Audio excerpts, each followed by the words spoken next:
Polity হওয়ার আগে যদি রাষ্ট্র হয়, সেই রাষ্ট্র গঠনটা আসলে ভালো হয় না। আমার মনে আছে, যেটা আমি বারবার বলি, স্কটিশ রেফারেন্ডামের সময় আমরা লন্ডনে ছিলাম, তো স্কটল্যান্ড তার রেফারেন্ডাম যদি ইয়েস হয়, মানে স্কটল্যান্ড যদি স্বাধীন হয়, তারা বিতর্ক করছে যে গাড়ি এখন যেভাবে বাম পাশ থেকে চলে ইউনাইটেড কিংডমে, স্বাধীন স্কটল্যান্ডে গাড়ি কি বাম পাশ থেকেই চলবে। এখন যারা প্রচন্ড এন্টি ইংল্যান্ড, আপনারা লোকাল পলিটিক্স বুঝতে আর কি, যেহেতু ওয়েস্টমিনিস্টার একটা ভাইব আছে স্কটল্যান্ডে, তারা তাদের অনেক আরো করেছে যে না, আমরা একটু স্বাধীনই হচ্ছি, তাহলে যা কিছু রানি আমরা তা করে করবো। তখন কারণ রাখা হইল যে আপনারা জানেন যে চশমাটা আমরা যে করি, এই চশমাটা তো আমরা ফোল্ড করি, আবার কানে বলে এটা ঘুরায়। তখন কার্টুনে জিজ্ঞেস করতেছে, রানী তো চশমাটা ডানে বামে ফোল্ড করেন এবং ওই চশমাটা করেন, স্বাধীন স্কটল্যান্ডের নাগরিকরা চশমাটা কিভাবে ফোল্ড করবে? এটা নিয়ে একটা প্রশ্ন করা হয়েছিল, তারা কি চশমাটা বলতে দেবে কি? তাহলে এটার মোদ্দা কথা হচ্ছে, তাদের একটা পুরো স্কটিশ রেফারেন্ডামে পুরো স্মারক তৈরি করেছে স্বাধীন স্কটল্যান্ড দেখতে কিরকম হবে প্রত্যেকটা জিনিস। কারণ স্কটিশদের স্বাধীন রাষ্ট্র নাই, কিন্তু তার কিন্তু পলিটি আছে, তার কিন্তু স্বাধীন সত্তা আছে, নাগরিক সত্তা আছে। কিন্তু আমাদের এই অঞ্চলের মানুষের যদি হাজার হাজার বছরের ইতিহাস দেখেন, আমরা মোটা দাগ সবাই এই সাবকন্টিনেন্টে, সাউথ এশিয়াতে যারা আছি, গত 80 বছর ধরে সেলফ রুল করছি। এর বাইরে কিন্তু হাজার হাজার বছর ধরে আমাদেরকে বাইরে থেকে লোকজন এসে শাসন করেছে। এই জন্য আমাদের গায়ের রঙের ভিতরে, আমাদের শরীরের সাইজের ভিতরে, আমাদের চোখে, আমাদের নাকে, আমাদের কানে, আমাদের কথা বলার, আমাদের অঙ্গভঙ্গি, কোনো কিছুতে কোনো সিমিলারিটিস নাই। Lily ultra soft serum gel, যা গভীর থেকে স্কিনে দেয় 3 গুণ সিরাম হাইড্রেশন। সিরাম জেল হাইড্রেশনে ব্রাইট থাকো সব সিজনে। বাংলা হচ্ছে এমন একটা বাংলা যেখানে আপনি নিয়ম খুঁজে পাবেন, একটা মেল্টিং পট, যে তার চেহারার ভিতরে আপনি কাউকে দেখতে মনে হবে তিনি স্প্যানিশ, কাউকে দেখতে মনে হবে যে ওনাকে একটু শ্রীলঙ্কা থেকে আসছেন, না আফ্রিকা থেকে আসছেন, কাউকে দেখলে হবে উনি আরব। আপনি টোটাল একটা ক্যাওটিক সিচুয়েশন পাবেন এখানে। সেই জন্য এই যে পলিটি হয়ে ওঠার যে একটা সিমিলারিটি, একটা কনজিনিয়াল মানে অর্গানিক ডেভেলপমেন্ট যেটা লাগে, সেটা আসলে আমাদের মধ্যে হয় না। না হওয়ার কারণে যেটা হয়েছে, সাডেনলি আমি রাষ্ট্র পেয়েছি, কিন্তু আপনি যারা রাষ্ট্র পেয়েছে, আমি 60-এর দশকের তর্কগুলো বোঝার চেষ্টা করেছি যে আপনি 71-এ একটা মুক্তির লড়াইতে যাচ্ছেন, একটা নতুন দেশ বানাবেন, সেই দেশটা আসলে কিভাবে শাসন করবেন। আপনি স্বাধীনতার ঘোষণাপত্র ছাড়া মোটা দাগে কোনো গভর্নিং ডকুমেন্ট নাই আমাদের মুক্তির লড়াই। এখন এই জন্য যেটা হয়েছে, 71 সালে যখন শেখ মুজিব দেশে ফিরে আসলেন, উনি যদি অস্থায়ী সরকারের একটা প্রেসিডেন্ট বানিয়েছে, উনি কিন্তু প্রেসিডেন্ট শপথ নেন, উনি দায়িত্বে গেছেন। তারপরে দেখেন, যেই মানুষটা গণতন্ত্রের জন্য 13-14 বছর লড়াই করে জেল খেটেছেন, সেই মানুষটা 73 সালে একটা বকবাস নির্বাচন করলেন, যেখানে 293টা সিট আওয়ামী লীগ পায়। লুটতরাজ, দখলবাজি, মানে ব্যালটিং, স্টাফিং, যা যা করা যায় একটা 2 নম্বর নির্বাচনে, তার সবকিছু করেছে। বঙ্গভবনে গিয়ে শেখ মুজিব প্রেসে বললেন, আজ থেকে বাংলাদেশে কোনো অপোজিশন নাই। অথচ ঠিক 3 বছর আগে 70-এর নির্বাচন যুদ্ধটা কেন হলো? সিম্পলি একটা নির্বাচনকে কেন্দ্র করে, যে আমরা আমাদের লেজিটিমেসি এই দেশের মানুষ আওয়ামী লীগ নামক দলটাকে দিয়েছে তো করে পাকিস্তানি শাসক গোষ্ঠী তাকে ক্ষমতা হ্যান্ড ওভার করছে। একটা সিম্পল পলিটিক্যাল কোশ্চেন। এই কোশ্চেনের রেসপন্সে দেখেন, যাদের নেতৃত্বে লড়াইটা হয়েছে, তারা 72-73-এ এসে জাতিকে আসলে কি দেখেন। যে মানুষটা 13-14 বছর জেল খাটলেন, সে বাংলাদেশে গুমকে গ্রহণ করলেন, জমির হাতে গুম করে।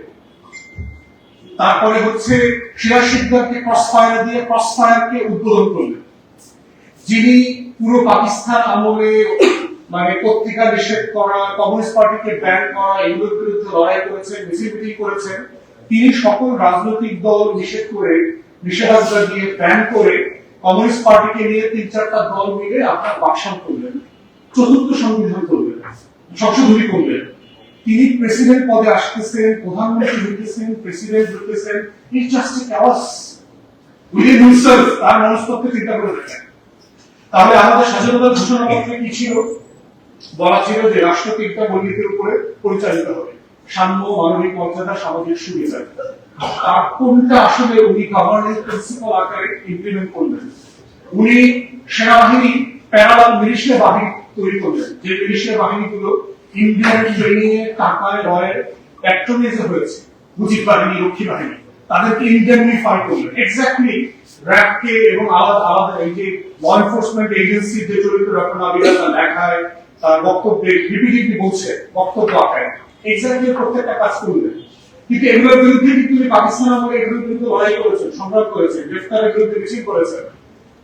তাহলে এখন এই মনস্তত্ত্বটা, এই যে বাঙালি মানুষ মানে নীরব সিং চৌধুরীর কাছে ফিরে যাওয়া ছাড়া তো এইটার মানে এই ক্রাইসিসটা আসলে বোঝা মুশকিল, যে আসলে সমস্যাটা কোথায়, আমাদের ভাস্করদের প্রবলেমটা কোথায়, কেন আমরা ওয়াদা দিয়ে ওয়াদা রাখি। সকল রাজনৈতিক দল, এখান থেকে আমরা ছোট যারা রাজনৈতিক দল, আমরা বাইরে আছি ওটা তা, আমরা সবাই, ইটস এ ন্যাশনাল ক্রাইসিস এবং it's a cultural crisis, it's more of culture than political crisis. তো সেই জায়গাতে আমার মনে হয় রাজনৈতিক কর্মী হিসাবে আমাদের এইটার গোড়া খোঁজাটা জরুরি। তা না হলে যেটা হচ্ছে যে আমরা বারবার যে ওয়াদাগুলো করছি সেগুলো আসলে কেন বরখেলাপ করছি। দেখেন, স্বাধীনতার ঘোষণাপত্রে পরিষ্কার করে মানবিক মর্যাদার কথা বারবার বলা আছে। এখন যেই মানুষটাকে আপনি অধিকার দিচ্ছেন না, তাকে আপনি মর্যাদা কিভাবে দিবেন? Basic question. পুলিশ কমিশন হবার কথা হইল না, কারণ আইন শৃঙ্খলা বাহিনীকে আমরা একটা জবাবদিহিতার মধ্যে আনতে চেয়েছিলাম। শরীফ ভাই কমিশনের কথা বলেছেন, আমরা পুলিশ কমিশন হলে সেটা ফরমেশন নিয়ে আলোচনাতে একমত হতে পারলাম না। বেসিক কোশ্চেন যেটার দ্বারা, এবং তাদের কারণে একমত হতে পারছি না যারা এটার দ্বারা সবচেয়ে বেশি ভিকটিম হয়েছে, এবং that's the irony, the tragedy of the nation. যেই জিনিস যাকে সবচেয়ে বেশি কষ্ট দিয়েছে, স্টকহোম সিনড্রোমের মতো অবস্থা হয়েছে, যে আমি মেনে নিয়েছি এটাই আমার নিয়তি, তাহলে পরিবর্তন দরকার নেই, এটাই নিয়তি, আমি করবো, আমাকেও করবে। আমি আবার গত 5 বছর পরে প্রস্তুতি দিচ্ছি, এরপরে আমি ঘুরে ফিরে আসলে আবার করবো। তাহলে এই কাঠামোগত মনস্তত্ত্ব এবং রাজনৈতিক সত্তা বদলের নামকে আমরা দিয়েছিলাম নিউ পলিটিক্যাল সেটেলমেন্ট, যে এই রাষ্ট্রকে বদলে দেওয়ার জন্য নতুন রাজনৈতিক বন্দোবস্ত লাগবে। এখন সেটার বেসিক ফাউন্ডেশনটা কিভাবে শুরু হবে? প্রত্যেকটা রাষ্ট্রের ফাউন্ডেশন তৈরি হয় তার ক্ষমতা কাঠামোকে আলাদা করা, জবাবদিহিতা তৈরি করা এবং প্রতিষ্ঠান তৈরি করা। ওয়াই নেশনস ফেইল, ব্র্যাড আচমগ্লু এবং রবিনসনের লেখা যে বই, আপনার দুজন ইকোনমিস্ট আমেরিকান নোবেল পুরস্কার পেয়েছে 24-এ, তারা পরিষ্কার করে বলেছে যে একটা নেশন কেন ফেইল করে, এবং দক্ষিণ আমেরিকা থেকে শুরু করে আরব বিশ্ব, আফ্রিকার বহু দেশের কাঠামোগত অ্যাসেসমেন্ট করে তারা বোঝার চেষ্টা করছে যে আসলে একটা জাতি কেন ধনী হয়, একটা জাতি কেন আবার গরিব হয়, ভেঙে যায়। সম্পত্তির কারণে, তারাই প্রশ্ন করছে বইতে, সম্পত্তির কারণে হয়, অবর্তনের কারণে হয়। কঙ্গো, সিয়েরা লিওন, এইসব দেশে আপনার পাহাড় আছে, আপনার গোল্ডের, ডায়মন্ডের পাহাড় আছে। আপনারা যেরকম ভিক্টাসের মাটির পাহাড় দেখছেন, এইসব দেশে মাটির উপরে নিচে ডায়মন্ডের, গোল্ডের পাহাড় আছে। তো সেই মানুষগুলো যুদ্ধ করছে কেন, সারাদিন গরিব কেন, অভাব কেন, দুর্ভিক্ষ কেন? উত্তর কোরিয়া, দক্ষিণ কোরিয়াতে দেখেন, একই রাষ্ট্র, একই জিওগ্রাফিতে আছে, একই ফার্টাইল ল্যান্ড, একই কালচার, একই সবকিছু, ভাষা, ধর্ম, সবকিছু এক।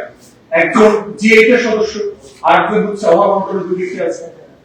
কারণ পার্থক্যটা মধ্যপ্রাচ্যে দেখেন, সাউথ আমেরিকাতে দেখেন, খুবই ফার্টাইল ল্যান্ড, জমি জমা আছে, সম্পত্তি আছে, তার রাষ্ট্র হয়ে উঠছে না কেন? এই ইনস্টিটিউশন বিল্ডিং এর ব্যাপারই হচ্ছে আমাদের পলিটিক্যাল পার্টিসের প্রচন্ড হীনমন্যতা। তারা কেন যেন মনে করে যে তারা আসলে অমর দিতে চায়, তারা হচ্ছে পিরামিড দিতে চায়, তারা মনির দিতে চায়, তারা শেষ করতে চায় না নিজেদেরকে। এই যে একটা অমরত্ব, এই দেবতা হবার ধারণায় কিন্তু শেখ মুজিবকে বাকশাল করিয়েছে।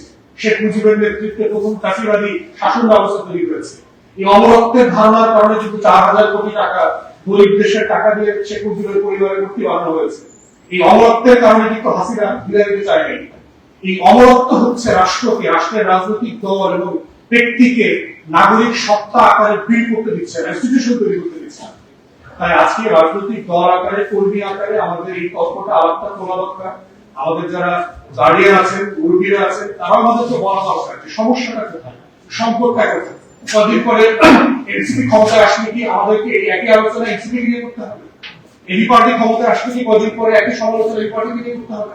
কারণ জাতিগত খাদ্য যদি না বদলায় তাহলে যা কিছু নতুন তাহাকে পুরাতন বলিয়েই মনে দিবে। Lily ultra soft serum gel, যা গভীর থেকে স্কিনে দেয় 3 গুণ সিরাম হাইড্রেশন। সিরাম জেল হাইড্রেশনে ব্রাইট থাকো সব সিজনে।